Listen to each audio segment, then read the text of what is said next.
आता कालच्या अध्यायामध्ये आपण पाहिलं होतं, म्हणजे कालच्या भागामध्ये जो 5व्या अध्यायाचा सुरुवातीचा भाग आपण पाहिला, त्याच्यामध्ये जेव्हा श्रीपाद श्रीवल्लभांचा जन्म होणार होता, 6व्या अध्यायाचा सुरुवातीचा भाग होता आपण पाहिला, त्याच्यामध्ये श्रीपाद श्रीवल्लभांचा जन्म होणार होता आणि त्यावेळची जी परिस्थिती होती ती सगळी सांगितली होती. श्रीपाद श्रीवल्लभांचा आधी आजोबांचा म्हणजे मल्ल्याआधी बापन्ना चार्यांविषयी, बापन्ना अवधालू ज्यांना बापन्नाचार्यसुद्धा म्हणत होते, त्यांची माहिती होती. त्यानंतर मग त्यांचा विवाह श्रीधर अवधानीच्या मल्ल्याआधी श्रीधर अवधानी यांच्या बहिणीशी झाला होता आणि त्या बापन्नाचार्यांना 2 मुलं होते. एक व्यंकट अवधानी आणि सुमती नावाची कन्या होती. आणि ह्या सुमतीचा नंतर राजशर्मा ऐनवल्लीचे जे धौंडीकंटा राजघराण्यातले जे राजशर्मा होते त्यांच्याबरोबर राजवर्मा शर्मा त्यांच्याबरोबर त्यांचा विवाह झाला. आता याच पुस्तकांना मध्ये एका ठिकाणी राजवर्मा आणि राजशर्मा लिहिलेलं आहे आणि नरसिंह वर्मा, त्यामुळे थोडंसं कदाचित माझ्या पण उच्चार करण्यात पुढे मागे गोंधळ होऊ शकतो. तर लक्षात घ्या, त्यांचं नाव राज शर्मा होतं.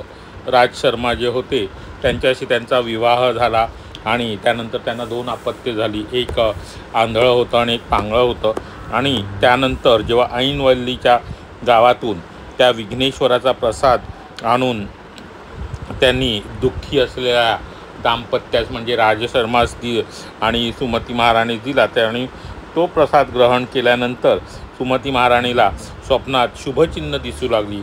कधी त्यांना ऐरावताचे दर्शन होते, तर कधी शंख, चक्र, गदा, पद्म, त्रिशूळ या विविध देवतांचं दर्शन होत होतं. कारण का श्रीपाद श्रीवल्लभांचा अवतार घेण्याचा समय आता जवळ आलेला होता आणि ते सुमती महाराणीच्या पोटी जन्म घेणार होते. सुमती राणींकडे त्यांचा जन्म होणार होता, म्हणून त्यांना ती शुभचिन्ह दिसत होती. आणि ही त्यांना आधी स्वप्नात दिसायची, नंतर काही दिवसांनी ती त्यांना जागृत अवस्थेत दिसू लागली होती. आणि त्यांना तपसमाधीत असलेले मग्न असलेले योगी मुनी, चित्र विचित्र रंग असं अद्भुत दर्शन होत होतं. तर देवतांचे जन्म नक्षत्र आणि सुमतीच्या प्रसव समयाचे नक्षत्रात असलेला संबंध. आता आजचा भाग आपण चालू करतो. सुमती महाराणींनी आपल्या पित्यास दिव्य अनुभवांबद्दल सविस्तर सांगितले. ते म्हणाले, ही सर्व चिन्हे पूर्ण शुभ लक्षणयुक्त महापुरुषाच्या जन्माची सूचक आहेत. सुमती महाराणीचे मामा श्रीधर पंडित म्हणाले, बाई सुमती, रवी म्हणजे सूर्याचे जन्म नक्षत्र विशाखा आणि रामावताराचा संबंध आहे.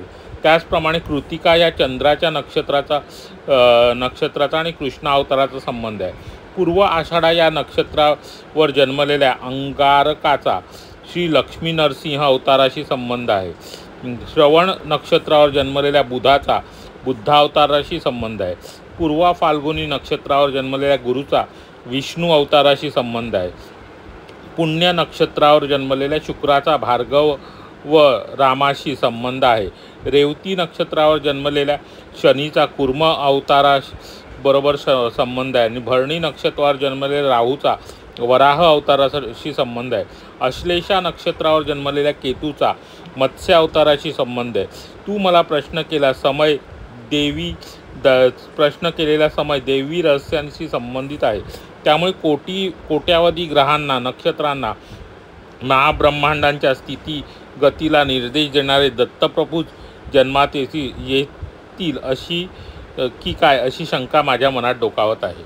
आता सुमती राणींनी आपला हा अनुभव आपल्या पित्यांना म्हणजे बापन्नाचार्यांना सांगितलेलं आहे. तेव्हा त्यांनी सांगितलं, ही सगळी जी लक्षणं आहेत ती शुभ लक्षणं महापुरुषाच्या जननाची सूचक आहेत. म्हणजे कोणीतरी महापुरुष आता जन्म घेणार आहे अशी ही लक्षणं आहेत, असं त्यांना सांगितलं. आणि सुमती राणीचे जे मामा होते श्रीधर अवधानी म्हणजे राजमांबांचे जे भाऊ, आपण आता हे सगळं आता आपल्याला नाती हळूहळू उलगडत चाललेली आहेत की कोणाची नाती कशी आहेत ते काय म्हणाले की बाई सुमती, सूर्याचे जन्म नक्षत्र विशाखा आहे आणि सूर्याचं जन्म नक्षत्र काय विशाखा, त्याचा संबंध कशाशी आहे रामावताराशी. म्हणजे त्याचप्रमाणे कृतिका नक्षत्रात चंद्राचा जन्म नक्षत्र असून त्याचं जे संबंध आहे तो कृष्ण अवताराशी. पूर्व आषाढा या नक्षत्रावर जन्मलेल्या अंगकाराचा, म्हणजे पूर्व आषाढा या नक्षत्रावर जन्मलेल्या अंगकाराचा श्री लक्ष्मी नरसिंह अवताराशी, म्हणजे लक्ष्मी नरसिंह जो अवतार आहे, नरसिंह अवतार आहे जो विष्णूचा, त्याच्याशी संबंध आहे. तर श्रवण अवतारावर जन्मलेल्या बुधाचा बुद्धा अवताराशी संबंध आहे. म्हणजे प्रत्येक नक्षत्राचा प्रत्येक अशा ह्याच्याशी संबंध आहे. तर आता पुष्य नक्षत्रावर जन्मलेला शुक्लाचा भार्गव रामाशी, म्हणजे परशुरामाशी संबंध आहे. तर रेवती नक्षत्रावर जन्मलेल्या शनीचा कुर्मा अवताराशी संबंध आहे, म्हणजे जे विष्णूचे अवतार जे पृथ्वीवर होऊन गेले. आणि भरणी नक्षत्रावर जन्मलेल्या राहूचा हा वराह, जो विष्णूचा वराह अवतार होतो, त्याच्याशी संबंध आहे. तर आश्लेषा नक्षत्रावर जन्मलेल्या केतूचा, आता केतूचं जन्म नक्षत्र काय, तर आश्लेषा, त्याचा संबंध हा मत्स्य अवताराशी आहे. तर तू जो मला प्रश्न सांगितला आहे तो देवरहस्याशी संबंधित आहे. त्यामुळे या कोटी सूर्या, म्हणजे दत्तप्रभूंचं वर्णन कसं केलं, तर कोटी ग्रहांना, नक्षत्रांना, ब्रह्मांडांच्या स्थितीला निर्देश देणारे जे दत्तप्रभू आहेत, म्हणजे जे सगळे ब्रह्मांड नायक जो आपण जो म्हणतो ना, तो त्याचा अर्थ या एका ओळीत आलेला आहे. तर ते समस्त ब्रह्मांड नायकाचे असे, ब्रह्मांडाचे नायक असे दत्तप्रभू जन्म घेतील की काय अशी शंका माझ्या मनात डोकावत आहे, असं कोण म्हणालं, श्रीधर अवधानी सुमती महाराणींना म्हणाली. दत्तप्रभू हे नित्य वैभव विभूती आहेत. ही माहिती सुमती राणींनी राजशर्मास दिली. तेव्हा राजशर्मा म्हणाले की पूजा करते समयी ते काल अग्निशमन दत्तांना विचारतील. काल अग्निशमन दत्तात्रेयाची पूजा होत असता कोणत्याही माणसाने ती पाहू नये. पूजेनंतर दत्तप्रभू मानवाच्या रूपात समोर बसून बोलत असत. त्यानंतर त्या मूर्तीमध्ये विलीन होत असत. ही रोजची बात होती. सामान्य विषय व स्वार्थभरित समस्या राजशर्मा दत्तांना निवेदन करीत नसत. त्या दिवशी पूजेसमयी दत्त महाराज प्रसन्न होते. पूजेनंतर दत्तप्रभू राजशर्मा समोर बसले त्यांनी हाक मारली, श्रीधरा. दत्तमूर्तीमधून एक रूप बाहेर पडले आणि ते त्यांच्या समोर ध्यानस्थ बसले. परत ते आपल्या बोटाने संकेत करीत श्रीधरा ये असे म्हणाले. तत्काळ ते रूप दत्तप्रभूंमध्ये विलीन झाले. राजशर्मांना त्याचे आश्चर्य वाटले. ते दत्तप्रभू राजशर्माला म्हणाले, तू पाहिलेले रूप येणाऱ्या शताब्दीतील उपअवतारांपैकी एक आहे. माझ्याच लीन झालेल्या जीवनमुक्तांनासुद्धा मी बोलावताच बाहेर यावे लागते आणि जा अशी आज्ञा झाल्यास तक्षणी ते नाहीसे व्हावे लागते. माझी लीला विभूती केवळ भूमीवरच परिमिती नाही, तर त्या ब्रह्मांडातील सर्व गोलार्ध माझ्या हातात खेळणाऱ्या चेंडूसारखे आहेत. मी एका पायाने लत्ता प्रहार केल्यास एखाद्या कोट्यावधी योजने दूर फेकला जातो. मी जन्ममृत्यूच्या अतीत आहे असे म्हणत श्रीप्रभूंनी राजशर्माच्या भ्रूमध्यात स्पर्श केला. लगेच राजशर्माला पूर्वजन्माची स्मृती झाली. त्याने एका युगात विष्णुदत्त या नावाने जन्म घेतला असून त्यावेळी त्याची पत्नी सुमतीनी सोमदेवम्मा या नावाने जन्म घेतला होता. हे त्याला असे ज्ञात झाले. सर्व भूतकाळ त्यांच्या स्मरणात आला.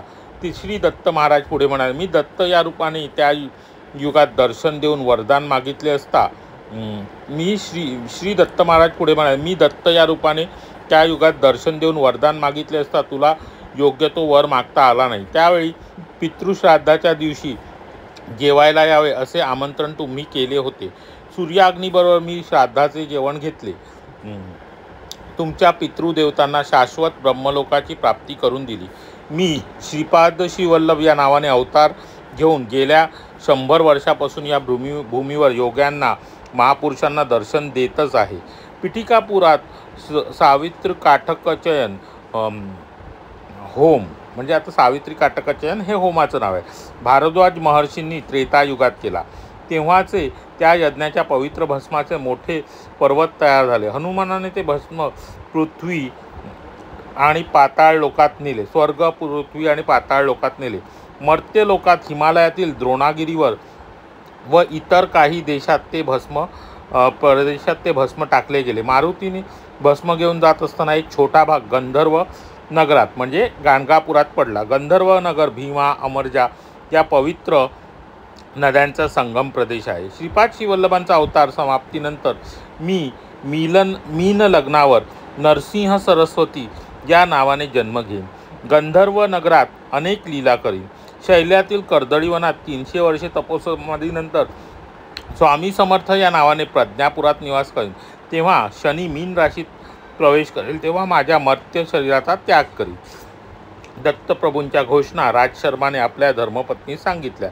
सत्य ऋषीश्वर बापन्नाचार्य म्हणाले, बाबा राजशर्मा, तुझ्या युगातील जन्मात, तुझ्या पूर्वीच्या युगातील जन्मात श्री दत्तप्रभूंना, सूर्याला, अग्नीला श्राद्धभोजन दिलेला तू पुण्यात्मा आहेस.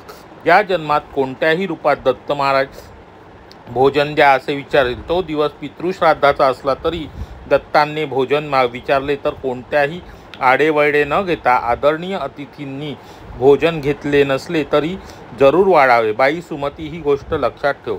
बाबा शंकरभटा, दत्तप्रभूंच्या लीला अलौकिक आणि आतापर्यंत कधीही न ऐकलेल्याने अपूर्व आहेत. आता बघा, हे शेवटचं जे वाक्य आहे ते तिरुमल दासांचं आहे.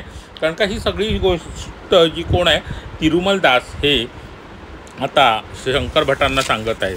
तर इथे बघा, आता पुढचं काय, तर दत्तप्रभू पहिलं तर सुमती महाराणींनी सगळ्या घटनेचा सविस्तर घटना आपल्या वडिलांना आणि मामांना सांगितली आणि त्यावर त्यांनी आपापली मती दिलेली. त्यावर नंतर सुमती महाराणींनी काय केलं की ती घडलेली सगळी घटना राजशर्मासुद्धा म्हणजे आपल्या पतींनासुद्धा सांगितली. तेव्हा राजशर्मा काय म्हणाले की मी कालशमन दत्तांची कालाग्निशमन, आता लक्षात ठेवा, हे ज्या दत्तप्रभूंची राजशर्मा पूजा करत होते त्या दत्तप्रभूंचे नाव काय होते, तर काल अग्निशमन दत्त. त्यांना काल अग्निशमन दत्त असं म्हणत. तर त्यांची पूजा करताना ते त्यांना विचारतील. आता काल अग्निशमन दत्तात्रयाची पूजा होत असताना ती कोणीही पाहू नये असं, कोणीही माणसाने ती पाहू नये नाही असं होतं. कारण का पूजेनंतर काय व्हायचं, दत्तप्रभू मानवाच्या रूपात ते यांच्या राजशर्मांच्या समोर येऊन बसत आणि त्यांनी समोर येऊन बसत आणि नंतर त्या मूर्तीमध्ये परत विलीन होत असत. ही रोजचीच बाब होती आणि सामान्य विषय किंवा स्वार्थ समस्या राजशर्मा दत्तांना निवेदन करत नसत. ते त्यांच्याशी बोलत गप्पा मारत, पण ते काय सामान्य अशा, बघा खूप महत्त्वाची गोष्ट आहे, देव जरी आपल्याला भेटत असला तरी आपण देवाजवळ काय मागितलं पाहिजे हा महत्त्वाचा. तर सामान्य विषय किंवा स्वार्थभरित समस्या असं काही ते राजशर्मा श्री दत्तांना सांगत नसत. आणि त्या दिवशीही तसंच झालं. पूजेनंतर दत्त महाराज प्रसन्न झाले आणि राजशर्माच्या समोर येऊन बसले आणि नंतर त्यांनी काय हाक मारली, श्रीधरा ये. श्रीधरा ये म्हटल्यावर काय झालं, त्या दत्त मूर्तीतून एक रूप बाहेर पडले आणि ते त्यांच्या समोर येऊन ध्यानस्थ बसले. परत एका बोटाने त्यांनी काय संदेश केला की श्रीधरा ये. आता बघा, ते त्या कुठून बाहेर आलेलं, त्यांच्या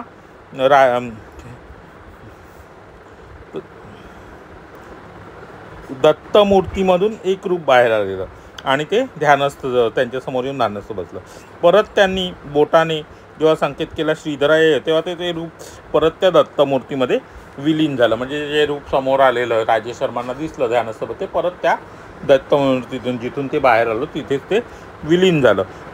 आणि हे सगळं झालेलं असताना मग काय त्यांनी म्हटलं आहे, त्या दत्तांनी कालाग्निशमन दत्तांनी त्यांना काय सांगितलं की माझ्या आज्ञेला, जेव्हा मी आज्ञा देतो तेव्हा माझ्यामध्ये सामावलेले जे रूप असतं, उपअवतार असतात, त्यांना बाहेर यावं लागतं. आणि जेव्हा जेव्हा दत्तप्रभू परत आज्ञा देतील तेव्हा तेव्हा त्या रूपांना परत दत्तांमध्ये सामावून जावं लागतं. तर असे अनेक आत्मे असतात जे मुक्त झालेले असतात, जन्ममृत्यूच्या फेऱ्यातनं बाहेर आलेले असतात. असे सिद्ध पुरुष, महात्मे हे काय असतात, तर ते त्यांची ते सगळी रूपं जी असतात ती दत्तांमध्ये सामावलेली असतात.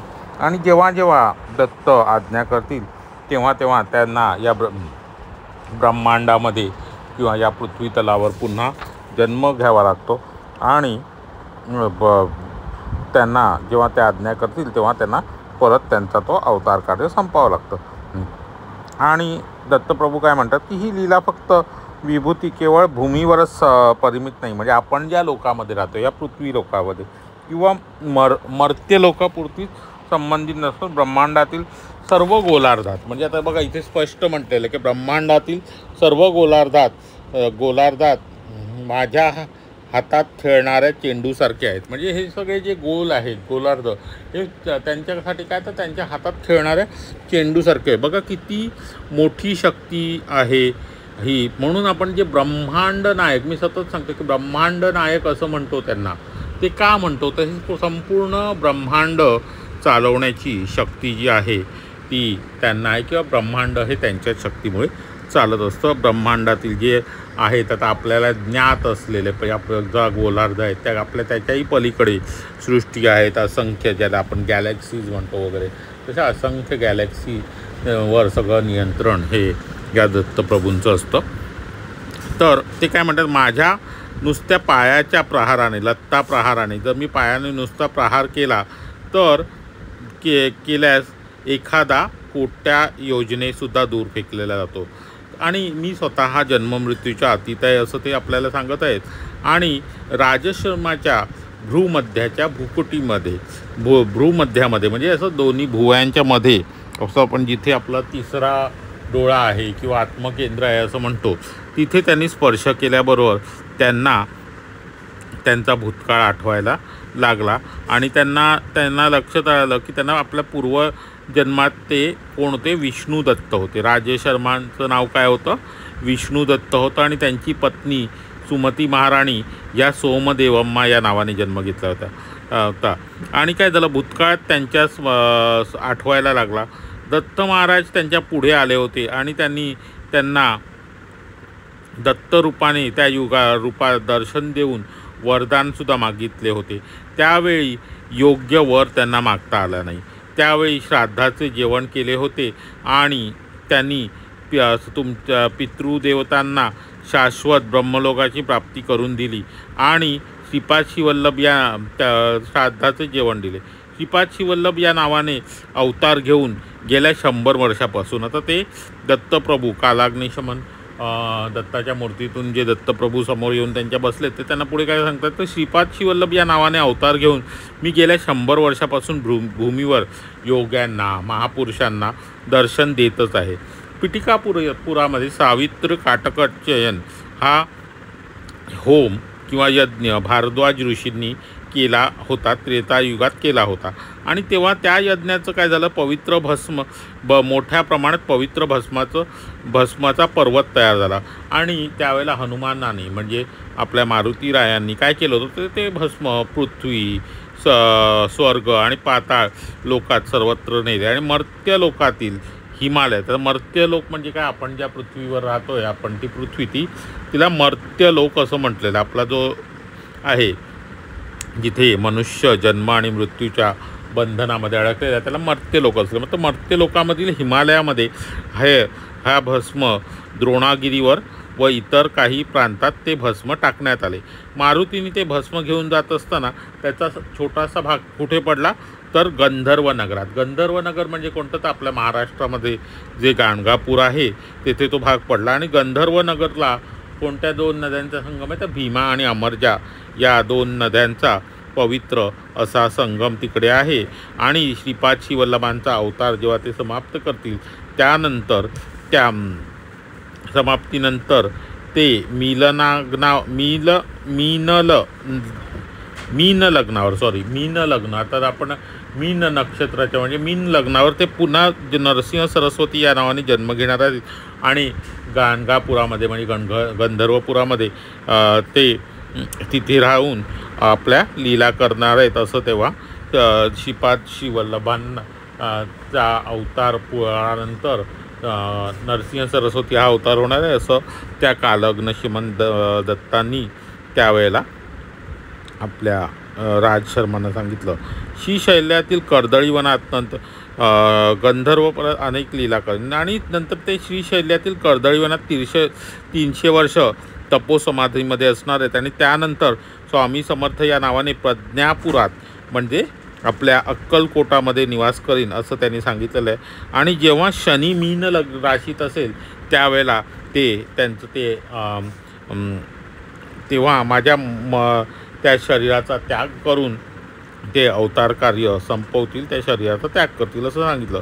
दत्तप्रभूंच्या घोषणा या पुन्हा राजशर्माने आपल्या पत्नीस म्हणजे सुमती महाराणीस सांगितल्या आणि त्यानंतर सत्यऋषीश्वर बापन्नाचार्य, आता बापन्नाचार्यांना काय म्हटलेलं आहे, सत्यऋषीश्वर ही पदवी दिलेली, कारण का ते नेहमी सत्य बोलायचे, न्यायाची योग्य अशी बाजू घेणारे असे सत्यऋषीश्वर बापन्नाचार्य काय म्हणाले, राजशर्मा तुम्ही पूर्वीच्या जन्मामध्ये युगातील जन्मात श्री दत्तप्रभूंना सूर्याला आणि अग्नीला भोजन दिलेल्या असे तुम्ही पुण्यात्मा आहात. तर या जन्मात कोणत्याही रूपात जर दत्त प्रभू तुमच्याकडे भोजन द्या असे विचारतील, त्यावेळेला तुम्हाला काय करायचं, तो दिवस पितृश्राद्धाचा असला तरी आणि दत्तांनी भोजन विचारलं तर तुम्ही कोणतेही आडेवेडे न घेता, आदरणीय अतिथींनी भोजन घेतलेले नसेल, त्या पितृश्राद्धाच्या दिवशी तुमच्याकडे कोणी आदरणीय अतिथी आले असतील, म्हणजे जे मानाचे अतिथी असतात, तर त्यांना कसं असतं, आपण आधी अतिथी भोजन झाल्यानंतरच मग इतर कोणालाही भोजनाचा अधिकार देत असतो. पण तसं त्या अतिथींनी जरी भोजन घेतलेलं नसलं तरी बाई सुमती तू त्यांना अतिथींना भोजन घेतलेले नसली तरी ते दत्तप्रभूंना, त्या जे कोणी दत्तप्रभू ज्या रूपात येतील त्यांना ते भोजन अवश्य वाढावे. आणि सुमती महाराणींना काय म्हटलं की बाई सुमती तू हे सगळं लक्षात ठेव. आणि अशा रीतीने आता बापन्नाचार्यांनी सुद्धा सुमती महाराणींना सांगितलं. आणि त्याच वेळेला शंकर भट त्यांना तिरुमलदास म्हणतात की दत्तप्रभूंच्या लीला या अत्यंत अलौकिक आहेत, आतापर्यंत कधी न ऐकलेल्या आणि अपूर्व अशा लीला दत्तप्रभूंनी घडून आणलेल्या असं ते म्हणतात. आता पुढचा भाग काय तर श्रीपादांचा जन्म. आता आपण श्रीपादांच्या जन्मकथेकडे हळूहळू चाललेलो. तर महामलय अमावस्येचा दिवस होता. राजशर्मा पितृश्राद्धाच्या तयारीत होते. प्रवेशद्वारासमोर रस्त्यात भवती भिक्षाम देई असा आवाज ऐकू आला. त्या अवधूताला सुमती महाराणींनी भिक्षा घातली. काही मागणे माग असे म्हणणाऱ्या अवधूताला सुमती म्हणाली, बाबा आपण अवधूत आहात. आपले वाक्य म्हणजे सिद्ध वाक्य आहे. श्रीपाद श्रीवल्लभांचा अवतार लवकरच या भूमीवर होईल असे विद्वान लोक सांगतात. दत्तप्रभू आता कोणत्या रूपात संचार करीत आहेत? मागील 100 वर्षापूर्वीपासून ते या भूमीवर श्री दत्तप्रभू फिरत आहेत असे ज्ञात होत आहे. आपण मला काहीतरी माग असे म्हटले तर श्रीपाद श्रीवल्लभांचे रूप पाहण्याची इच्छा आहे. हे शब्द ऐकून त्या अवधूताने भुवने दणाणून जाण्यासारखे, भूकंप आल्यासारखे विकट हास्य केले. सुमती महाराणीला तिच्या सभोवती समस्त विश्व एका क्षणात अदृश्य झाल्यासारखे वाटले. 16 वर्षे वय असलेला सुंदर बालक यतीच्या रूपात प्रगट झाला आणि म्हणाला, आई मी श्रीपाद श्रीवल्लभ आहे, मी दत्त आहे. अवधूतांच्या रूपात असताना श्रीवल्लभांचे रूप पाहण्याची इच्छा व्यक्त केली. ती इच्छा पूर्ण करण्यास तुला श्रीपाद श्रीवल्लभांच्या रूपात दर्शन दिले. श्रीपाद श्रीवल्लभांच्या रूपात असलेलं मला तू कोणतेही मागणे मागू शकतेस. तू मला जेऊ घातलेस त्याची परतफेड म्हणून जे मागशील ते वरदान द्यावे अशी इच्छा आहे. या जगातील लोकांनी संकल्परूपाने पापकर्म केल्यास पापाचे फळ प्राप्त होते आणि संकल्पाने पुण्यकर्म केल्यास पुण्यकर्माचे फळ प्राप्त होते. निष्काम भावनेने पुण्यकर्म केल्यास त्याला अकर्म असे म्हणतात आणि अकर्मास पुण्य पाप असे काही नाही, तर दुसरेच फळ द्यावे लागते, ते भगवंताधीन असते.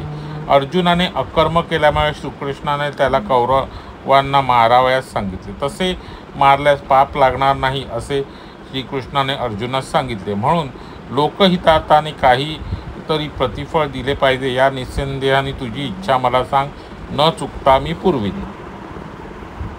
आता बघा, तो महालय श्राद्धाचा एक दिवस होता आणि त्या दिवशी राजशर्माच्या घरी महालय अमावास्या, म्हणजे आपल्याकडे जी सर्वपित्री अमावास्या आपण म्हणतो, भाद्रपदातल्या कृष्ण पक्षात जी असते ती सर्वपित्र अमावास्या ज्याला आपण म्हणतो, ती आता अमावास्या होती. आणि त्या दिवशी राजशर्मा हे पितृश्राद्ध करीत होते. प्रवेशद्वारासमोर त्यावेळेला काय झालं, आवाज आला की भवती भिक्षाम देई. असा आवाज आल्यानंतर सुमती राणींनी काय केलं तर जे अवधूत आले होते त्यांना भिक्षा घातली. त्या अवधूत काय म्हणाले सुमतीला की तुला काय हवं असेल तर माप. आणि सुमती महाराणी त्यांना काय म्हणाले, बाबा आपण अवधूत आहात ना, आपले वाक्य म्हणजे तर सिद्ध वाक्य आहे. श्रीपाद श्री वल्लभांचा या लवकरच पृथ्वीच्या भूमीवर अवतार होईल आणि असे विद्वान लोक सांगतात. आणि दत्तप्रभू आता कोणत्या रूपात या पृथ्वीवर संचार करीत आहेत. मागील 100 वर्षापासून तर ते या भूमीवर आहेत असे आणि फिरत आहेत असे ज्ञात होत आहे, असं त्या सुमती महाराणी म्हणाल्या. तर आपण मला काहीतरी माग म्हणालात ना, तर मला ते श्रीपाद श्री वल्लभांचे रूप पाहण्याची इच्छा आहे, असं सुमती महाराणींनी जेव्हा त्या अवधूतांना सांगितलं. त्या अवधूतांनी काय झालं, अगदी प्रचंड भुवने म्हणजे घराच्या घरं दणाणून जातील आणि भूकंपासारखं विकट हास्य केलं. म्हणजे अगदी मोठ्याने ते जोरात हसले आणि त्यावेळेला सुमती राणींना त्याच्या भोवतीचं जे विश्व आहे ते सगळं क्षणात अदृश्य झाल्यासारखं वाटलं आणि समोर एक 16 वर्षाचा वय असल्या सुंदर बालक यतीच्या रूपात प्रकट झाला आणि म्हणाला, आई मी श्रीपाद श्री वल्लभ आहे. आता तो यती काय म्हणतोय, आई मी श्रीपाद श्री वल्लभ आहे. मी दत्त आहे आणि अवधूताच्या रूपात असताना मी अवधूतांच्या रूपात असताना तुला श्रीपादांचे रूप पाहण्याची इच्छा झाली म्हणून मी म्हणून मी ती इच्छा पूर्ण करण्यासाठी मी श्रीपाद श्री वल्लभांच्या रूपात आता तुला दर्शन देत असतो. श्रीपाद श्री वल्लभांच्या रूपात असलेल्या मला तू कोणतेही मागणे मागू शकतेस, म्हणजे तू माझ्याकडे काही मागू शकते. तू मला जेवू घातलेस त्याची परतफेड म्हणून तू जे मागशील ते वरदान मी तुला देईन, असं तिला म्हणतात. आणि या जगातील लोकांनी संकल्प रूपाने जर पापकर्म केले, म्हणजे आपण एखादं कार्य जेव्हा संकल्प करून करतो तर त्याचं फळ मिळतं. तर संकल्प रूपाने जर आपण काही पापकर्म केलं, म्हणजे आपण ठरवून एखादी गोष्ट केली, पाप केलं, तर त्याचं फळ आपल्याला मिळतं. जर आपण ठरवून एखादं संकल्प रूपाने एखादं पुण्य काम केलं, तर संकल्प करून जर केलं असेल तर त्याचं पुण्यफळ आपल्याला मिळतं आणि पापकर्म केलं तर त्याचं पापाचं फळ आपल्याला मिळतं. पण कोणताही संकल्प न करता केलेल्या पुण्यकर्मास निष्काम भावनेने आपण जेव्हा पुण्यकर्म करतो त्याला अकर्म असे म्हणतात. आणि त्या अकर्मास पुण्य पाप असे नाही, ते दुसरेच फळ द्यावे लागते, ते भगवंताधीन असते.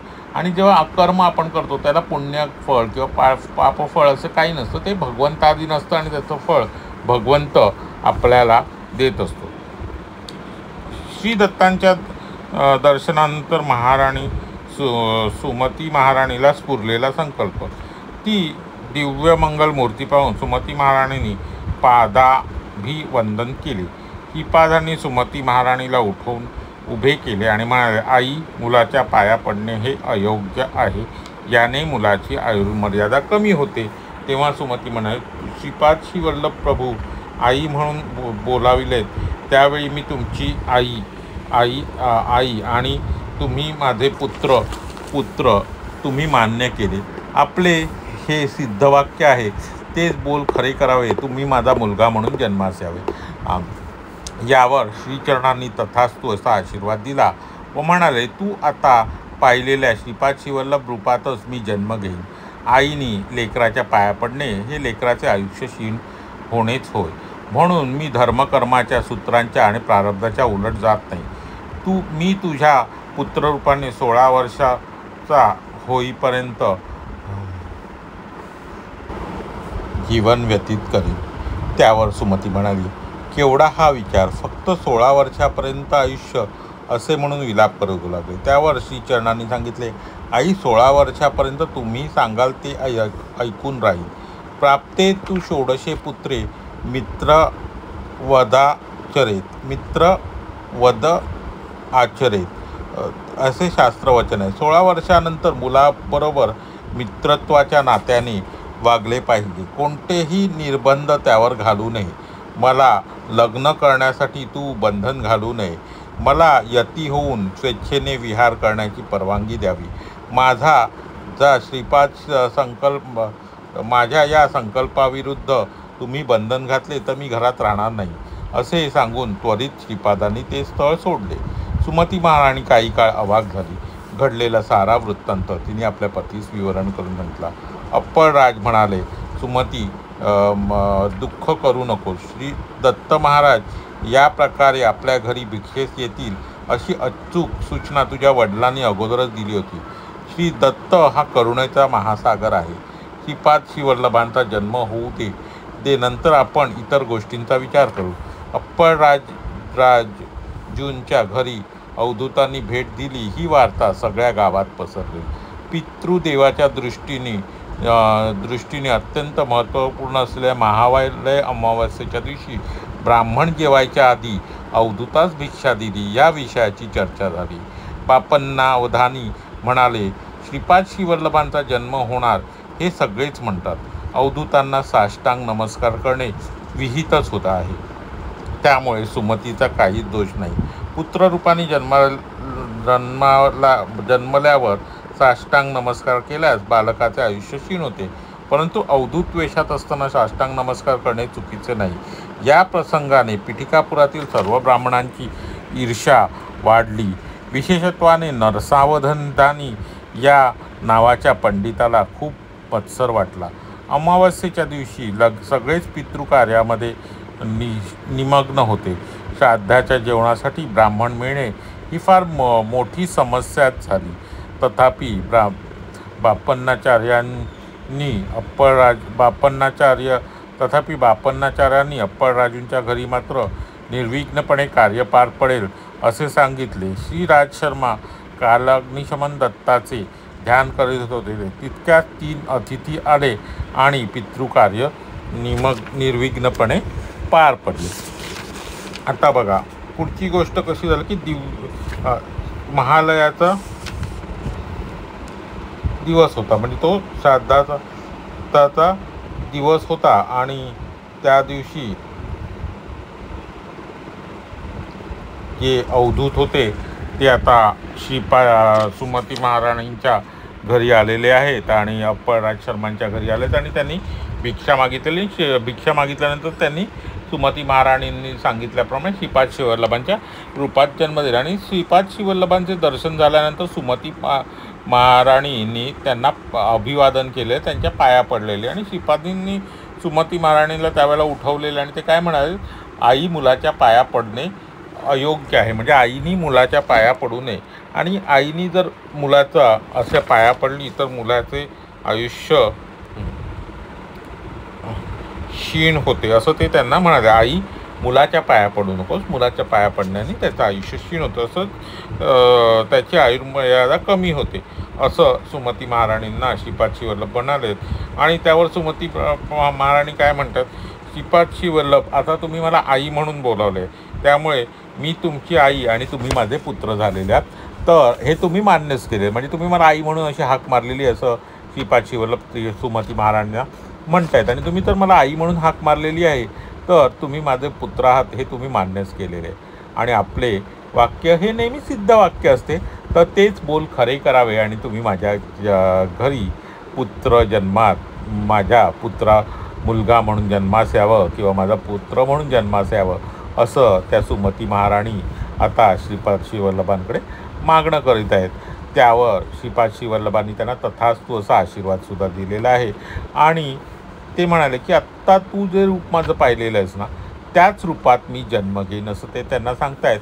आणि पण लेकराच्या पाया पडणं हे पडल्याने लेकराचं आयुष्य काय होतं, क्षीण होत असतं. तर तू आता माझ्या पाया पडल्यामुळे मी पुत्ररूपाने 16 वर्ष वय असेपर्यंत तुझ्या पुत्ररूपाने जीवन व्यतीत करेन असं ते म्हणतात. त्यावर सुमती महाराणी काय म्हणतात की केवढा हा विचार आहे, 16 वर्षापर्यंत तुम्ही केवढा हा विचार, 16 वर्षापर्यंतचंच आयुष्य. त्यावर श्रीपाद श्रीवल्लभ काय म्हणतात, 16 वर्षापर्यंत तुम्ही जसं सांगाल तसं मी ते ऐकून राहीन आणि तुमच्या बरोबर वागेन. आणि ते काय म्हणतात, प्राप्तमस्तु षोडशे पुत्रम मित्र वदाचारेत, म्हणजे काय तर मुलं 16 वर्षाची झाली की त्यांच्याबरोबर मुलांसारखं न मागता आपल्या मित्राप्रमाणे आचरण करावं, आपल्या मित्राप्रमाणे वागावं त्यांच्याशी असं त्यांचं म्हणणे. बघा आता श्रीपाद श्रीवल्लभ प्रभू म्हणजे दत्तप्रभू स्वतः म्हणतात की आपली मुलं जेव्हा 16 वर्षाची होतात त्यानंतर त्यांच्याबरोबर मातापित्यांप्रमाणे न वागता त्यांच्याबरोबर कसं वागायचं, मित्राप्रमाणे वागायचं. मित्राप्रमाणे म्हणजे काय तर त्यांच्यावर फारशी काही बंधनं लागायची नाही. त्यांच्याबरोबर बोलायचं, आपण मित्राप्रमाणे कसं वागतो, आपण मित्राला कुठे बंधन टाकतो का?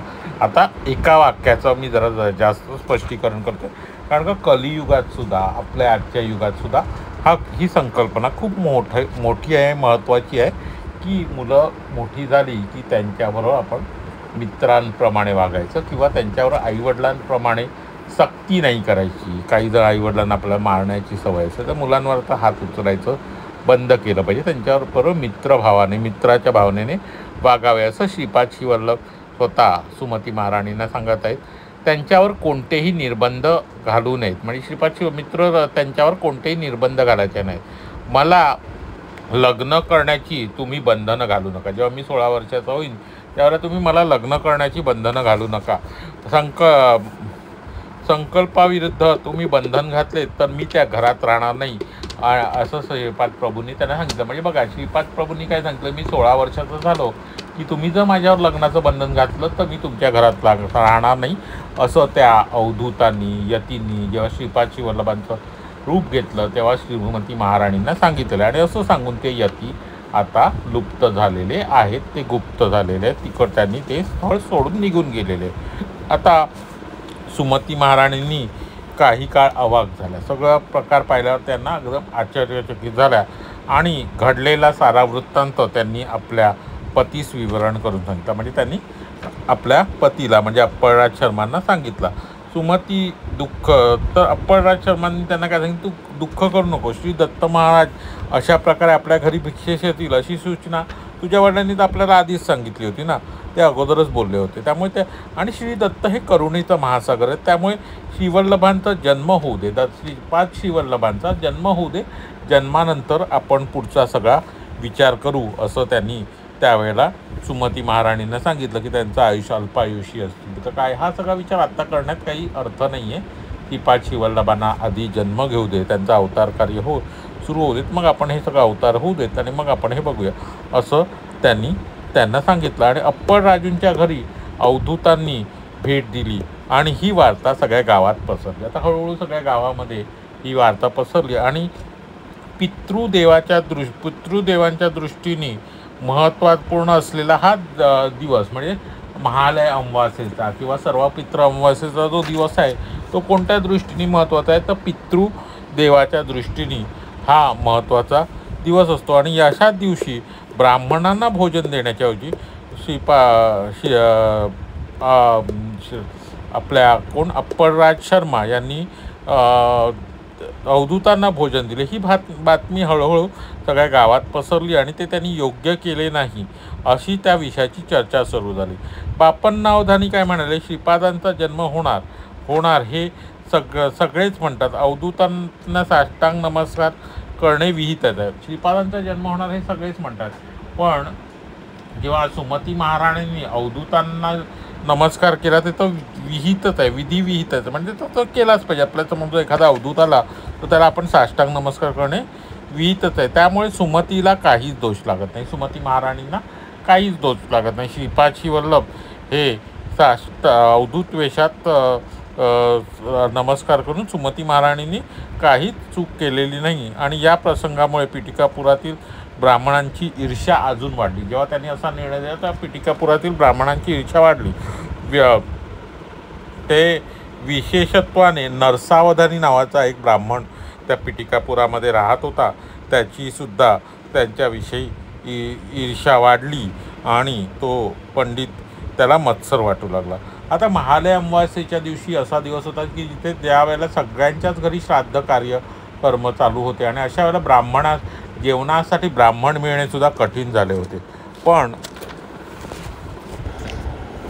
त्या दिवशी अशी घटना घडली की राजशर्मा यांनी कालक अग्निशमन दत्तांचे ध्यान करीत असताना 3 अतिथी त्यांच्याकडे आले आणि त्यांच्या घरचं पितृकार्य अगदी निर्विघ्नपणे पार पडलं. बापण्णाचार्यांनी अप्पळराजूंच्या शर्मांच्या घरी मात्र ते कार्य निर्विघ्नपणे पार पडेल असे सांगितले होते आणि त्याच्याप्रमाणे ते अप्पळराज शर्मांच्या घरी निर्विघ्नपणे कार्य पार पडलेले आहे। तर बाबा शंकर भटा त्या दिवशी, आता हे कोण परत तिरुमलदास सांगता येतो की बाबा शंकर भटा त्या दिवशी वैश्यांना वेदोक्त उपनयन करण्याचा अधिकार आहे की नाही, असा मुख्य विषय चर्चेस होता। ब्राह्मणांची परिषद जमली। बंगाल देशातील नवदीपाहून आशुतोष या नावाचा एक पंडित पादगया क्षेत्रास आले होते। त्यांच्याकडे अत्यंत प्राचीन नाडी ग्रंथ होते। त्यांना देखील पंडित परिषदेचे आमंत्रण होते। बापन्नाचार्यांनी सांगितले, नियमनिष्ठेने ब्राह्मण, क्षत्रिय, वैश्य समानच असतात, त्यामुळे प्राचीन धर्मानुसार त्या वर्णाचा वैदिक उपनयन करण्याचा अधिकार होता। इतरांना इच्छा असल्यास प्राचीन धर्मानुसार त्या वर्णांना वैदिक उपनयन करण्याचा अधिकार होतात। इतरांना इच्छा झाल्यास पौराणिक प्रथेनुसार उपनयन करता येते। ज्ञान मिळवण्यासाठी वर्ण, लिंग व वयाचा अडथळा असू शकत नाही। सिद्ध पुरुषांमध्ये वैश्य मुनीही होते। दत्तप्रभूंच्या कृपेमुळे लाभाद नावाच्या वैश्य तपस्वी सिद्ध झाला। लाभाद महर्षींची कृपा प्राप्त झाल्यास माणसाला सर्व परिश्रमांचे फळ मिळते। आता तिरुमलदास शंकर भटांना काय सांगतायत की आता वैश्यांना उपनयन करण्याचा अधिकार, मुंज किंवा उपनयन करण्याचा अधिकार हा वैश्यांना आहे की नाही, ह्या त्या दिवशीच्या धर्म परिषदेत, ब्राह्मणांच्या परिषदेमध्ये एक महत्त्वाचा विषय होता। आणि बंगाल देशातील नवदीपाहून आशुतोष नावाचा एक ब्राह्मण पंडित हा पादगया तीर्थास आलेला होता आणि त्याला सुद्धा या परिषदेचे आमंत्रण होते। आणि हा जो आशुतोष आहे हा नाडीशन ग्रंथ जाणणारा होता आणि त्याच्याकडे अत्यंत प्राचीन असे नाडी ग्रंथ होते। तर बापन्नाचार्यांनी काय सांगितलं की नियमनिष्ठेने ब्राह्मण, क्षत्रिय आणि वैश्य यांना उपनयन करण्याचा अधिकार आहे। तर नियमनिष्ठेमध्ये काय सांगितलेलं आहे की ब्राह्मण, क्षत्रिय आणि वैश्य हे समानच आहेत। म्हणजे काय की नियमनिष्ठेमध्ये ब्राह्मण, क्षत्रिय आणि वैश्य हे समानच आहे। त्यामुळे प्राचीन धर्मानुसार त्या वर्णाचा वैदिक उपनयन करण्याचा अधिकार होता। इतरांची इच्छा असल्यास त्यांनी पौराणिक प्रथेनुसार उपनयन करता येते असं त्यांनी सांगितलं। ज्ञान मिळवण्यासाठी वर्ण, लिंग किंवा वयाचा अडथळा असू शकत नाही। बघा म्हणजे किती समानता, म्हणजे लिंग हा सुद्धा ज्ञान मिळवण्यासाठी अडथळा असू शकत नाही, वय सुद्धा अडथळा असू शकत नाही, किंवा वर्ण म्हणजे तुम्ही कोणत्या वर्णात जन्मलेले आहेत, ब्राह्मण, क्षत्रिय, आता आपल्याकडे महत्त्वाचे 4च वर्ण होते, ब्राह्मण, क्षत्रिय, वैश्य आणि शूद्र। तर आपल्याकडे एखाद्या व्यक्तीचं कोणत्याही वर्णामध्ये जन्म झालेला असो, तो कोणत्याही लिंगाचा असू दे, म्हणजे स्त्री असू दे, पुरुष असू दे, किंवा कोणत्याही वयाचा असू दे, तरी ज्ञान मिळवण्यासाठी अडथळा ह्या तिन्ही गोष्टी अडथळा असू शकत नाही। म्हणजे किती उच्च विचार आहे बघा, स्त्रीला, पुरुषांना किंवा शूद्रांना सुद्धा ज्ञान घेता येईल, ज्ञान संपादन करता येईल, असं जे काही होतं ते असं निर्णय बापन्नाचार्यांनी त्या काळात सांगितलेला आहे। तर सिद्धांमध्ये वैश्य मुनी सुद्धा, जे सिद्ध मुनी होते त्यांमध्ये वैश्य मुनी सुद्धा होते। दत्तप्रभूंच्या कृपेमुळे काय झालं, लाभाद नावाच्या वैश्य तपस्वी सुद्धा सिद्ध झाला होता। आणि या लाभाद महर्षींची कृपा प्राप्त झाल्यास माणसाला जे काही आपण सर्व परिश्रम करतो त्याचे फळ मिळते असं म्हणतात। तर बापन्नाचार्यांच्या निर्णयाचे सर्वांनी मोठ्या उत्साहाने स्वागत केले। तथापि नरसावधानी नावाच्या पंडिताला तो निर्णय क्लेशकारक झाला। आग्रहीपणाने वादविवाद करण्यात तो पटाईत होता। तो बगलामुखी देवीचा भक्त होता। दररोज तो देवीची आराधना करत असे। वादविवादास प्रारंभ करण्यापूर्वी तो मुख्य प्रक्षालन करत असे आणि बगलामुखीच्या मंत्राचे पठण करत असे। नंतर तो वादविवाद सुरू करत असे। अशा वेळी त्याला पराभूत करणे अवघड होते। बापन्नाचार्य धार्मिक वृत्तीचे असून कोट्यावधी वेळा गायत्री मंत्राचे पुनरुच्चारण केले होते। वादविवादामध्ये ते दोघेही डोकेफोड होईल अशा स्वरूपाच्या गतिक्रमात स्वैरपणे आनंद लुटत नरसावधानींनी मुख्य प्रक्षालन केले आणि मंत्रांचे स्मरण केले. अगदी लहान असल्यापासून श्रीपाद वल्लभांनी आपल्या मातामहांशी फार जवळीचे नाते होते. त्यामुळे ब्राह्मण परिषदेतील सभांना ते आपल्या आजोबांच्या समवेत जात असत.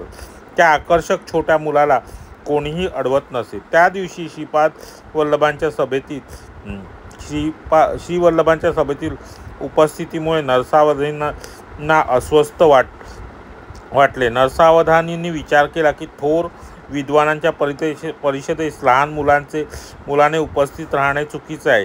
चर्चेस सुरुवात करण्यापूर्वी बगलामुखी मंत्राचे उच्चारण केल्यानंतर श्रीपादांना ते तिथे का आले असा प्रश्न केला. त्यावर श्रीपाद उत्तरले, आजोबा, आमंत्रण नसताना उपस्थित राहणे योग्य नाही. विहित सूत्र पद्धतीने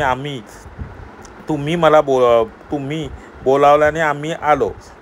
तुम्ही मला जर म्हटल्यास मी जाईन. त्यात मला काय, मी मुक्त आहे, मी मुलगा आहे. नरसावधानींनी मेघगर्जना केली की श्रीपादांनी निघून जावे. त्यावेळी राजशर्मा त्यांच्या पुत्रास घेऊन दूर गेले. चर्चेस सुरुवात करण्याची इच्छा करणारे नरसावधानी बोलू शकले नाहीत. परंतु खूप प्रयत्न करूनही त्यांच्या मुखातून एकही शब्द बाहेर पडला नव्हता. निहाळणारा आशुतोष मात्र आनंदाने हसला. सभेमध्ये बापन्नाचार्यांच्या निर्णयांचे पालन करण्यात आले. वैश्याच्या उपनयनाचा आदेश देण्यात आला.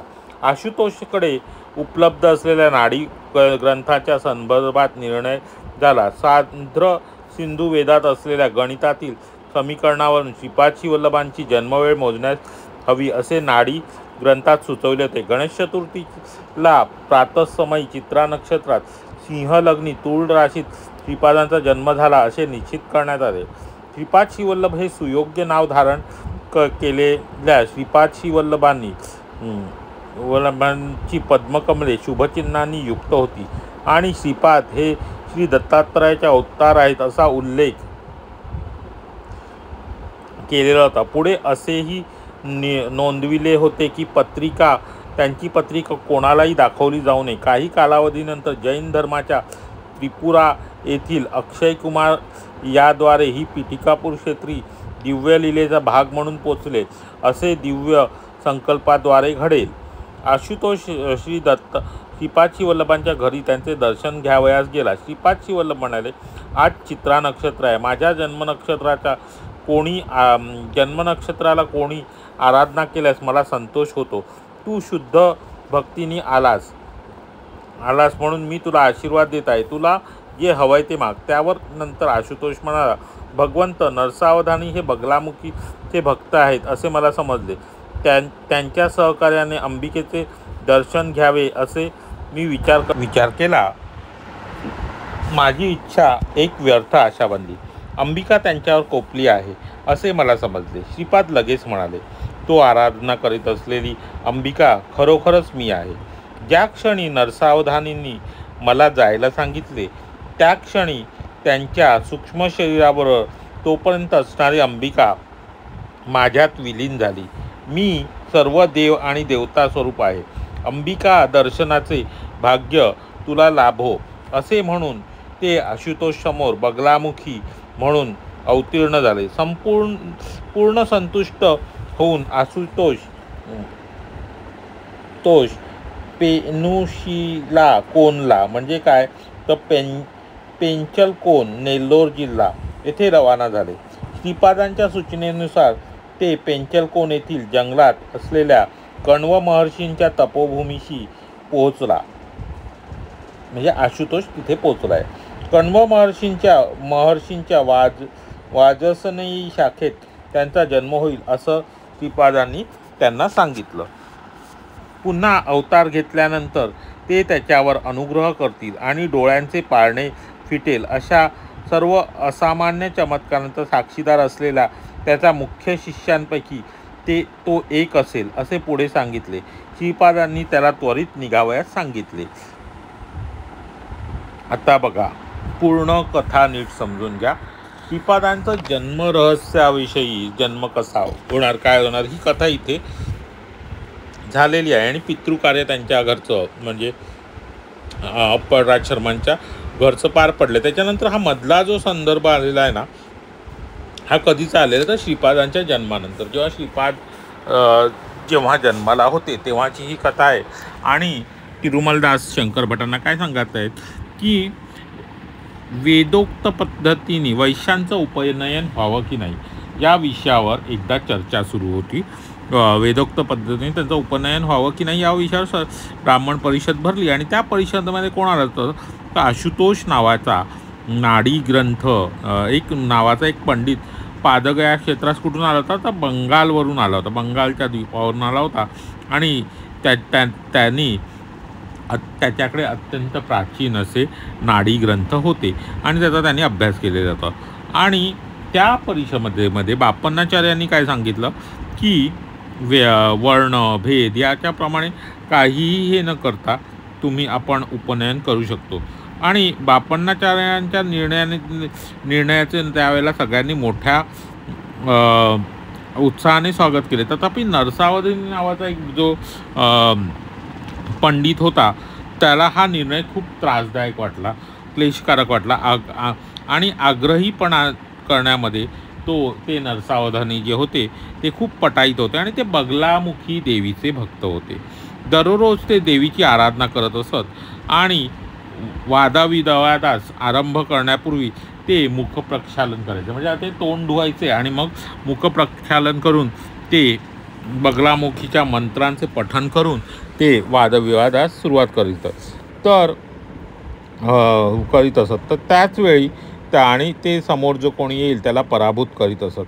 तर नंतर तो वादविवाद त्या समोर म्हणजे जो कोणी समोर असेल त्यावेळेला त्या आपल्या नरसावधेंना पराभूत करणं अशक्य होऊन जायचं.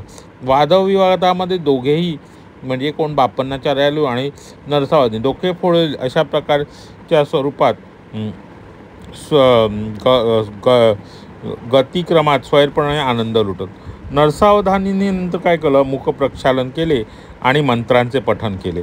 अगदी लहान असल्यापासून श्रीपाद श्रीवल्लभांचा काय होता की आपला आजोबांवर म्हणजे बापन्नाचार्यांवर जीव होता. त्यामुळे बापन्नाचार्य त्या आकर्षक अशा छोट्या मुलाला घेऊन नेहमी धर्म परिषदेमध्ये वगैरे सगळे जायचे. तर त्या परिषदेमध्ये त्यावेळेला श्रीपाद श्रीवल्लभसुद्धा उपस्थित होते आणि त्यांना पाहून नरसावधानी एकदम अस्वस्थ झाले आणि त्यांना त्या सभेतून निघून जाण्याचा आदेश दिला की यांना निघून जा, मुलाने सभेत उपस्थित राहणे चुकीचं आहे, लहान मुलं आहेत आणि सभेत उपस्थित करायचं असं त्यांनी निर्णय त्यांना त्या आणि चर्चेस सुरुवात करण्यापूर्वी बगलामुखीचे मंत्रोच्चारण केल्यानंतर श्रीपादांना ते तिथे का आले असा प्रश्न विचारला. त्यावर श्रीपाद उत्तरले, आजोबा, आमंत्रण नसताना उपस्थित राहणे योग्य नाही ते आणि विहित सूत्रबद्धसुद्धा पद्धतीने मला बोलावलेले विहित सूत्रबद्ध पद्धतीने तुम्ही मला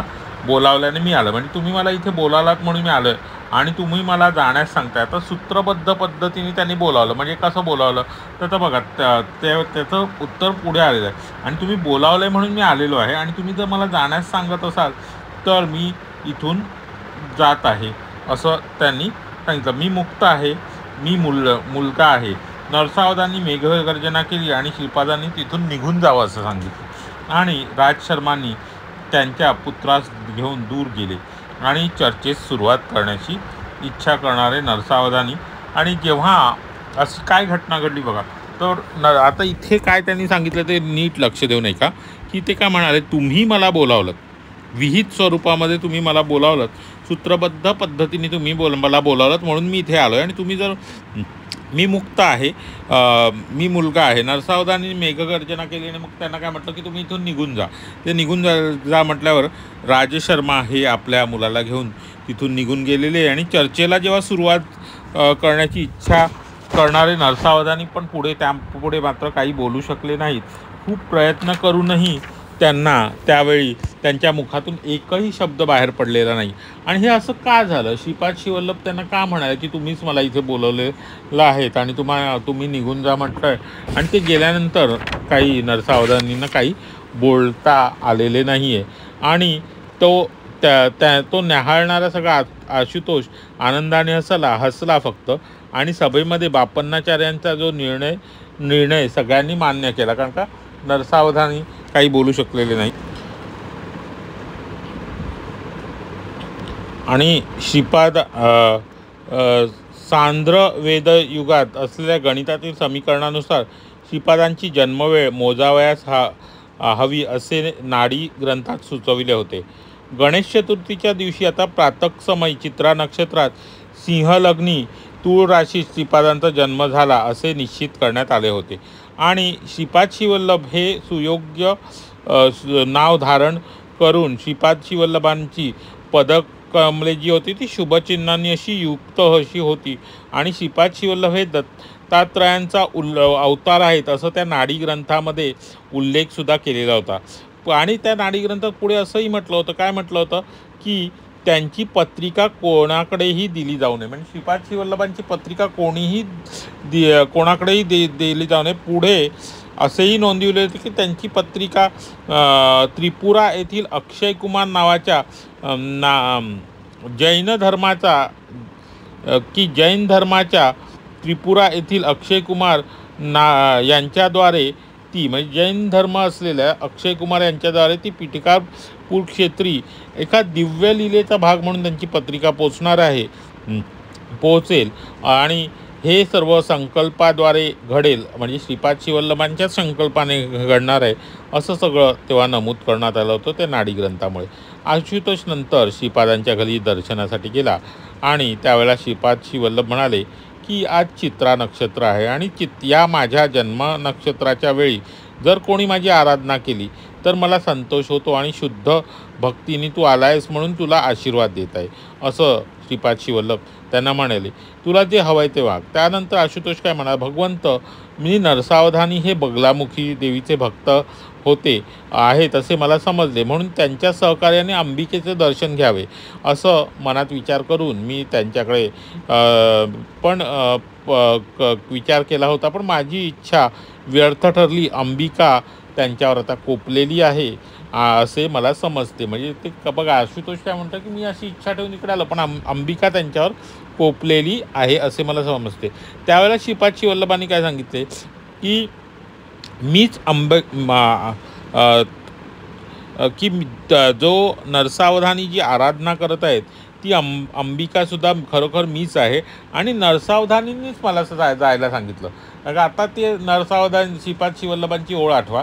श्रीपाद शिवल्लभ काय म्हणाले होते की आजोबा तुम्ही विहित सिद्ध पद्धतीने मला बोलवले होते, असं ते विहित सूत्रबद्ध पद्धतीने तुम्ही मला बोलवले म्हणून मी इथे आलो आहे असं ते म्हणाले. म्हणजे त्यांनी काय केलं होतं तर बगलामुखी देवीची तेव्हा आराधना केली होती त्या चर्चेच्या आधी आणि त्या पद्धतीने त्यांनी बोलवल्यामुळे श्रीपाद शिवल्लभ तिथे आलेले आहेत असं त्यावेळेला त्यांनी अनपेक्षितपणे अगदी असं सुचवलेलं होतं. पण जेव्हा त्यांना तिथे निघून जायला सांगितलं, नरसावधानींनी श्रीपाद शिवल्लभांना निघून जायला सांगितलं, तेव्हा त्यांच्या शरीरातली जी अंबिका होती, खरोखर त्यांच्या शरीरात सूक्ष्म रूपामध्ये जी अंबिका वास करत होती ती परत त्यांच्या शरीरातनं बाहेर येऊन ती श्रीपाद शिवल्लभांच्या रूपामध्ये विलीन झाली. त्यामुळे त्यांच्यामध्ये अंबिका कोपलेली होती आणि आशुतोषांना ते अंबिकेचं दर्शन झालेलं नाही. किती गूढ अर्थ आहे बघा. म्हणजे श्रीपाद शिवल्लभांमध्येच अंबिकेचं रूप आहे असं. अंबिका श्रीपाद शिवल्लभच अंबिका आहे. सर्व दैवी तत्वाचं मूळ हे श्रीपाद शिवल्लभ किंवा दत्तप्रभूचं आहेत असं इथे सुचवण्यात आलं. आणि आपण कोणत्याही देवतेची आराधना केली तरी ती शेवटी श्रीपाद शिवल्लभांपर्यंतच पोचते असं जे नेहमी म्हटलं जातं किंवा दत्तप्रभूंपर्यंत पोचले जातं ते खऱ्या अर्थाने इथे त्यांनी पुन्हा एकदा सिद्ध करून दाखवलं. आणि त्यानंतर त्यांनी आशुतोषला बगलामुखी मुखीच्या रूपात दर्शन दिले, बगलामुखी देवीच्या रूपात दर्शन दिले. आणि आशुतोषला त्याच्यानंतर त्यांनी पेंचनकोनला त्यांनी कण्व ऋषींची जी तपोभूमी आहे तिथे जाण्यास सांगितलं. आणि त्यावेळेला श्रीपादांनी त्यांना काय सांगितले की पुन्हा मी जेव्हा अवतार घेईन त्यावेळेला तेव्हा ते त्यांच्यावर अनुग्रह करतील. म्हणजे श्रीपाद शिवल्लभ प्रभू पुन्हा जेव्हा अवतार घेतील तेव्हा ते त्याच्यावर अनुग्रह करतील आणि त्यावेळेला ते डोळ्यांचं पारणं फिटेल अशा ज्या काही लीला चमत्कार जे काही करणार आहेत त्या लीलांचा त्यावेळेला आशुतोष हा साक्षीदार असेल. त्यांच्या मुख्य शिष्यांपैकी तो एक असेल असं त्यांनी ते स्पष्टपणे सांगितले। आणि त्यानंतर तू आता तिकडे जायला त्यांनी आशुतोषला सांगितलं। म्हणजे हा जो भाग आहे तो आशुतोष हा श्रीपाद श्रीवल्लभांकडे गेल्यानंतर जे श्रीपाद श्रीवल्लभांनी त्याला बगलामुखीच्या रूपात दर्शन दिलं। आणि आपल्याला सगळ्यांनाच माहिती आहे, जेव्हा नरसिंह जर गुरुचरित्र कोणी वाचत असेल तर गुरुचरित्रात संदर्भ आहे की नरसिंह सरस्वतींचे मुख्य काही शिष्य होते जे नरसिंह सरस्वतींबरोबर नेहमी असायचे। तर कदाचित पुढच्या अवतारात म्हणजे नरसिंह सरस्वती अवतारात हा आशुतोषसुद्धा त्यापैकीच कोणीतरी एक असेल। आणि तो कुठे जन्म घेणार तर कण्व ऋषींच्या वाजसनयी शाखेत त्याचा जन्म होणार आहे असंही श्रीपादांनी त्यावेळेला सांगितलं आहे। तर ही आशुतोषचा पुढे कोणत्या रूपात जन्म घेईल आणि तो जेव्हा श्रीपाद श्रीवल्लभ पुढील अवतार घेतील, पुढच्या अवतारात पुन्हा अवतार धारण करतील, त्यावेळेला हा आशुतोष त्यांचा मुख्य शिष्यांपैकी एक असेल। आणि त्यावेळेला ते त्यांच्या ज्या लीला करणार आहेत त्यांचा तो साक्षीदारही असणार आहे असं श्री दत्तप्रभूंनी इथे सांगितलं। तर आजचा भाग हा दत्तप्रभूंच्या श्रीपाद श्रीवल्लभांच्या जन्माच्या आधीचाच पुन्हा भाग सांगितला। परत त्याच्यामध्ये शेवटी एक आशुतोषची कथा आलेली आहे आणि त्याच्यामध्ये पुन्हा श्रीपाद श्रीवल्लभ त्या सभेमध्ये होते आणि त्यांना सांगितलं। तर आता लक्षात ठेवा, श्रीपाद श्रीवल्लभामध्ये चरित्रामध्ये हे जे येणारे उल्लेख आहेत ते थोडेसे पाठीपुढे असू शकतात। कधीतरी श्रीपाद तुम्हाला लहान दिसतील, का अजून कधी वाटेल श्रीपादांचा अजून जन्माच्या आधीच्या गोष्टी येतील, म्हणजे असं पाठीपुढे। कारण का श्रीपाद श्रीवल्लभांचं मूळ स्वरूपच हे कालातीत आहे। ते भविष्य, भूत आणि वर्तमान या सगळ्यांच्या पलीकडचं आहे। ते प्रत्येक वेळेला त्यांचं अवतार कार्य घडत असतं आणि ते आत्ताच घडल्यासारखं वाटत असतं। त्यामुळे ते ह्या सगळ्या तिन्ही गोष्टींच्या अतीत असल्यामुळे ते कुठेही सहजप्रमाणे भ्रमण करू शकणारे असे श्रीपाद श्रीवल्लभ आहेत। त्यामुळे आपल्याला पुस्तकामध्येही सुद्धा कथा अशा थोड्याफार पाठीपुढे मध्ये अशा येत असतात। आता श्रीपाद श्रीवल्लभांच्या जन्मपूर्वीचा जी सगळी शुभलक्षणं होते त्या सगळ्यांचा आणि कसा दत्तात्रयांनी अवधूत रूपात येऊन सुमती महाराणींना दर्शन दिलं, कसा आशीर्वाद दिला, पुढे कालग्निशमन दत्तांशी बोलून त्यांच्या जे पिता होते अप्पळराज शर्मा त्यांना कसं आधी दत्तांनी श्रीपाद श्रीवल्लभांच्या रूपात दर्शन दिले, नंतर सुमती महाराणींनासुद्धा श्रीपाद श्रीवल्लभांच्या रूपात अवधूतांनी दर्शन दिलं, त्यांना आशीर्वाद दिला, ह्या सगळ्या घटना आता आपण आजच्या कथाभागात ऐकलेल्या आहेत। आणि आता पुढे श्रीपाद श्रीवल्लभांचा जन्म व्हायचा आहे। तर आजच्या कथाभागामध्ये विचारायचे दोनच प्रश्न आहेत, ते म्हणजे